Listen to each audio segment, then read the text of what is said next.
सीतापुर गांव में हर सुबह सूरज की किरणें जब खेतों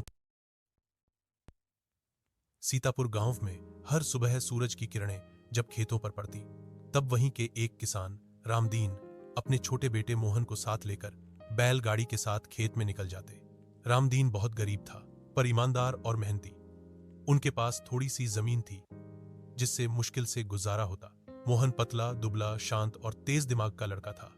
खेत में काम करने के बाद वह गांव के मंदिर में जाकर वहां के पंडित जी से पढ़ना सीखता। घर में दिया जलाकर वह रात भर पढ़ता रहता। पिताजी की एक ही तमन्ना थी, बेटा खेत में नहीं, कलम से जीवन बदले। लेकिन गरीबी अक्सर सपनों के रास्ते में दीवार बनकर खड़ी हो जाती है।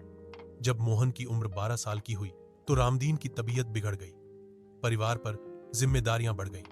मोहन को स्कूल छोड़कर काम करना पड़ा, पर उसने हार नहीं मानी।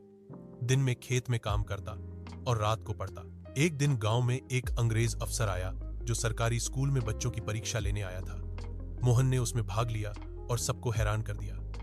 उसकी प्रतिभा देखकर उस अंग्रेज अफसर ने उसकी आगे की पढ़ाई के लिए एक स्कॉलरशिप दिलवाने में मदद की। मोहन इलाहाबाद गया, वहां उसने पढ़ाई की। आर्थिक तंगी के बावजूद वह कभी डगमगाया नहीं। उसे संस्कृत, गणित और कानून में विशेष रुचि थी।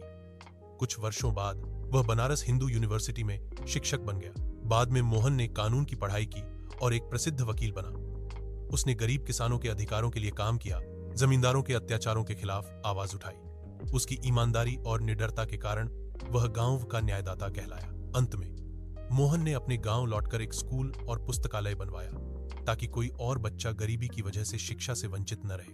गांव के लोग आज भी कहते हैं, जिसने धरती जोती उसी ने आकाश छू लिया।